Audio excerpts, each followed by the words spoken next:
who's going to tell us a little bit more about Blackboard. All right. Good morning. Morning. There we go.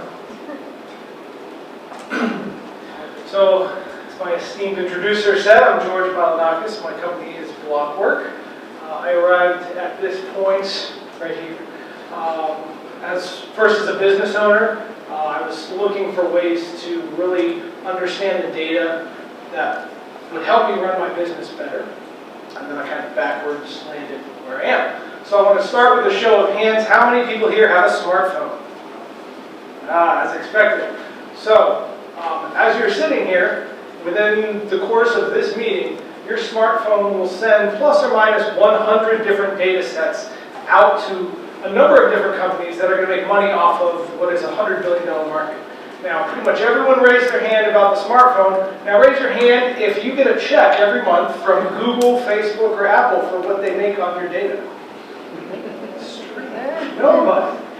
All right, so Blockwork, very simply, helps you get paid for the data you're already giving away.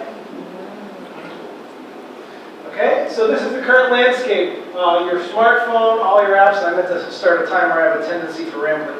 All your apps collect money, collect data from you. Go ahead, this almost sharp. And they make money off it. They sell it to advertisers, they sell it to businesses that want to learn more about you and understand who you are and how they can make money off of you.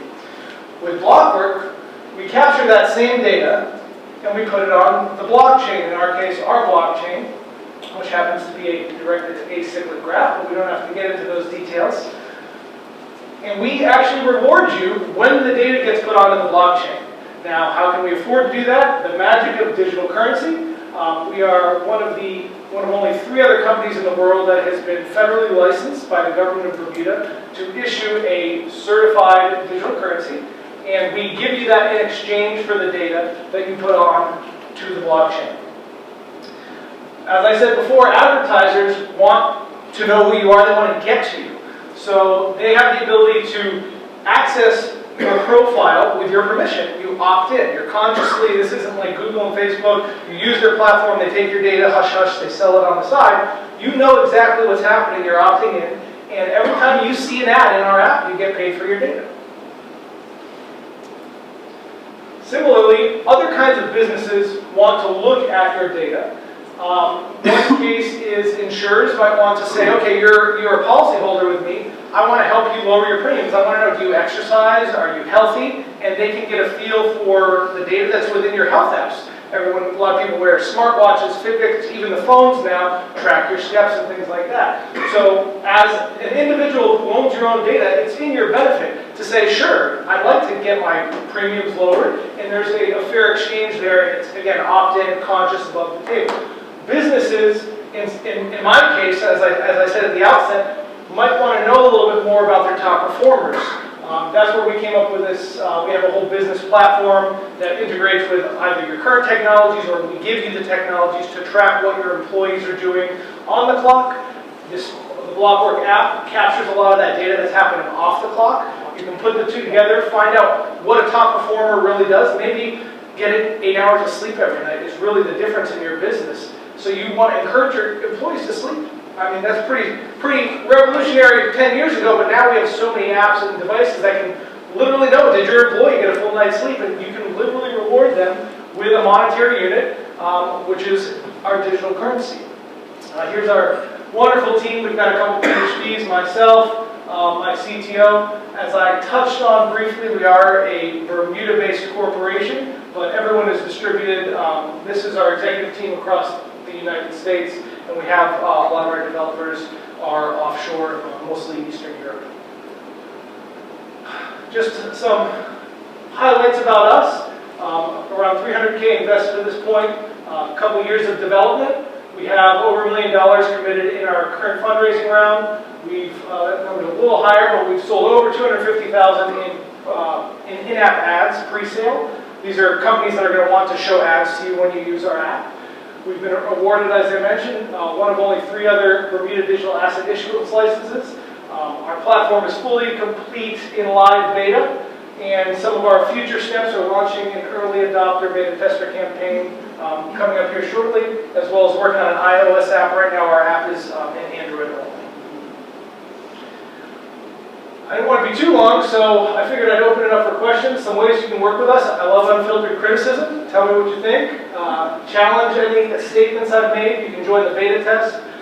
If you have a business that you think might want to advertise to people who understand that you're looking at their data to try and sell them things, and they're willing to do that as part of a value proposition, you can advertise to our users. If you have a business platform or a business that you want to optimize your workers, your employees, we can help you do that. And we are still open for select credit investors. You do have to be approved by the Bermuda Monetary Authority, so no Ponzi schemes or anything like that. You have to be above board. So.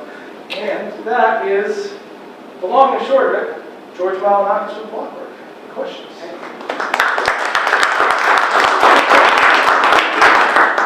Sir? So George, is it an all or nothing kind of thing? If I give access to my data, can I choose what I sell? Yes, it's app by app, and it's feature by feature. So you can opt in to see ads in the app or not. You can opt in to share data with certain individual classes of companies. And then if you don't like something that your data is being shared with, you can put a stop to it. So we're giving you that ability to control. It's actually, when it goes into the blockchain, it's encrypted. You control the keys. So until you opt in, your data literally cannot be accessed without your permission. What's the full extent of the business platform side that says, hey, I'm going to reward my employees? So how far can the business go in the context of, I want to make sure that my employees are doing this, or I want to make sure that they're doing this, this, and this? Sure. So the business platform, we built kind of like a supercharged CRM. It captures all the on-the-clock stuff. And on the business side, on the smartphone app side, we talked about all the different apps that you're using. You can capture data through the smartphone. We can use other existing CRMs. We can kind of interface with them using their APIs. And what we do is we identify individual behaviors, and you as the business, we can suggest them, but you as a business decide, this is what I want my employees to do. I want them to return emails within an hour, or within a day. I want them to run for 30 minutes once a week. Whatever those things are, and if they do them, they get automatically rewarded by the blockchain. You're essentially creating a rules base. You're telling your employees, hey, if you do this, right, without me having to manually do it, your little wallet goes ding and you have spendable currency in it.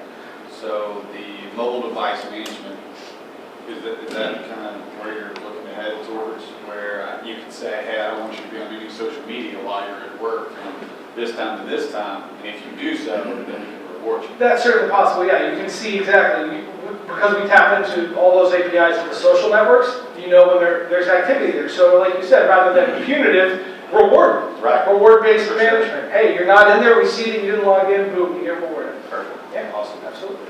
So, a lot of this to me seems very centered around, who owns my data, right? And so, a couple of questions really related to, once I've opted in and my data's there, as other people access it, how do you control their ability to copy that data, and now it's on their system would be one, and then should I change my mind later, can I wipe my data? So to answer the second question first, with GDPR and the California's kind of law that says you have the right to be deleted, that is, you are able to wipe your data.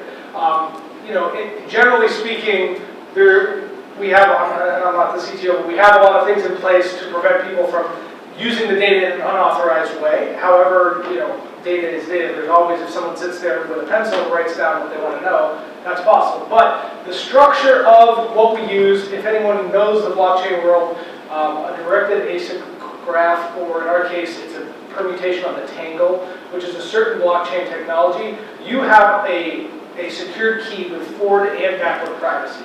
So you can actually turn on and off like a light switch. I want to share my data from this point forward, from this point back, and at any point you can shut it off and that key is no longer valid, it's no longer able to be accessed.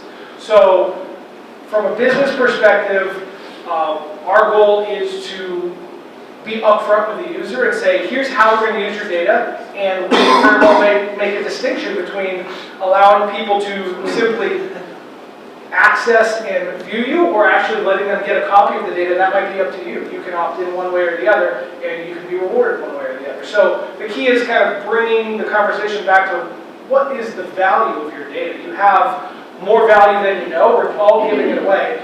Let's make some money out of it ourselves, right? Why let the big guys take it for nothing? Yes, they give us access to their neat little toys and platforms, but they're making billions of dollars. Shouldn't we get at least a little piece of that pie? That's kind of the idea. Sir? I'm a business owner, hypothetically. I have a number of employees, so I say, hey, this is a pretty good deal, right? But I don't know that you guys have been challenged in the courts yet for privacy. And I'm thinking of the Chinese model, whereby I don't want to, as a person, be tracked in everything I do in life from morning to night, okay? So you guys haven't faced any court challenges on this or any of that kind of stuff? So, I don't remember specifically, did you have your hand up with a smartphone? No. Okay. Yeah, I do. All right, so you're already being tracked, all that's already happening, right? And we want to help you. If that's your goal, don't be tracked. We want to help you. Our app's going to give you, okay, here's your settings, go turn these off so you can't be tracked. But from our perspective, what we're doing is we're giving you an opt-in, so you are consciously opting in to share the data. No one's going to download our app to not share data, because the value prop is download our app, share the data you're already sharing, and we will help you monetize it. Whereas you're giving it away now, and we're going to help you, if that's something you don't want to do, we'll stop it from there and bring it into our... From a business perspective, if I tell my employees, the 10 or so that work for me, you all got to be on this, okay? And you personally say, I'm not going to be on it, okay, because of privacy, okay? You guys haven't faced that issue yet. We haven't faced the issue, but we in our planning process have decided the best position is to leave it to the employee. If the employee doesn't opt in, the employer does not get that data. And that's all there is to it. And then it becomes between you and your employee. If you, as a business owner, believe that's so valuable, which we think is pretty valuable, to know this kind of data, then it's up to you what you do. You hire only employees that are willing to opt in, but we leave that control with the individual. We kind of have to stay true to our model, essentially. Sir? So, in your revenue model, is most of your revenue coming from ad sales to the users, or is it coming from your sale of the data to the company? Both. We think starting out, the easiest is ad sales. It's most direct and simplest. We kind of have to establish ourselves and our credibility and value as a data provider before we really get into the pure data sales. My CTO, Reuven, it works at a company called Publicis, which is one of the largest third-party data companies in the world. When we're fully funded and we close this round, we'll be coming on board. There's several data scientists over there that have expressed interest in what we're doing, that's all we can say. But, so we have extensive experience in-house on what that looks like, the value of that data, where it goes. And part of the reason that what we're doing is so much more valuable than what even his company can provide is you are verifying your identity to our company in order to be able to be rewarded, so we know you're not running more than one profile. And we're able to provide to that, whether it's an advertiser or someone buying the data, proof positive that this is a true individual. 40% of ads, revenues that are being spent by advertisers go to fraud. Click fraud, bots, and things of that nature. And another 30 to 40% goes to third-party intermediaries. So we're cutting out almost 80% of ad dollar cost that they're spending. So we're able to come in extremely competitive and capture a much larger piece of that revenue. That answers your question. Yes, sir? How many of those verified users will you need to attain a critical mass? We'd like to say around 1 million. I mean, it's a nice round number. It sounds really good. So we have found a very solid, very low-cost user acquisition strategy. We've done some ad testing. It's very simply get paid for your data. We've seen some kind of obscene conversion rates with that. People understand, like the critical mass of public awareness is starting to peak right now, where all these big breaches and all this data privacy violations, people are starting to understand so much is being collected about me, and you know you're not getting that check anymore, right? So we think we should be able to hit that relatively quickly. Yes, ma'am. Yeah. The digital currency that your company uses, what is that? Which one is that? So it's called WRK, or the work token, and essentially it's the lubricant that keeps everything moving, because there's really no way for me to reward you for your data with cash. I can't, everyone in this room wanted to give me all their data, and I just started, my wallet went empty pretty quick, plus almost started bucket are pretty empty as it is. But that kind of gives us that ability to establish a value. It gives us a lot of economic levers to say, okay, here we're rewarding a digital currency, and then it's being ascribed value by the market. And that's a whole other kind of economics lesson, but it's WRK, and it's, like I said, if you go to fintech.bm and look for licensed companies, you'll see us listed in the Bermuda Monetary Authority's list of licensed companies, and we'll tell you a little bit more about that. And where can you spend it? So that's kind of the key to the model. Having a business that needs to reward their employees with it, right? Most businesses produce something. What did you say your company was, sir? You said soda? You said hypothetically. Hypothetical. You're a hypothetical soda company that wants to track his employees. So if he's paying his employees for doing unique behaviors on the clock, why wouldn't he accept that as a currency, especially if we say, hey, accept this as a currency for your sodas, and we'll give you 100 free ads. So we're kind of starting to bring the businesses on the other side, and initially from our startup round, what we're going to do is we're going to allocate around $200,000 in some initial rewards so that people feel like they can spend it out of the gate, whether that's swag, t-shirts, things like that, electronics, travel, etc. So we have to kind of grease the wheel to get it going, and then the idea is it's not easy. We're establishing an entire microeconomy, but we've got a lot of research into how to do that. Sir? Okay, you download the app for free, I'm assuming, and then it makes this magic blockchain money. How does one cash in blockchain money and have something to spend? So one of the reasons we are in Bermuda, right, is because the SEC is kind of back and forth about blockchain and currencies and things like that. We're not coming out of the gate and saying cash it out and turn it into dollars. Our initial marketing until we get, kind of clarity from U.S. regulators is you spend it, right? Spend it on rewards, spend it into hypothetical businesses, trade it in for some of our rewards. Now we believe, pending regulatory approval, we can actually buy that back in the market and use kind of a percentage of our revenues, and that can be how we share real dollars in terms of we're bringing in $1 million in ads, we're taking 10% of that and we're buying back currency in the market, which allows people to cash it out. So that's one of those economic levers I was just saying can kind of give us the ability to make it real and start the wheel turning. You said like the hypothetical soda guy or whatever, are you spending it with other people that are tied into the system? That's right. Anyone that wants to accept it can. So the thing about a digital currency, ours is what you call an ERC20 token. It can be held in any digital wallet that can handle Ethereum or an Ethereum token.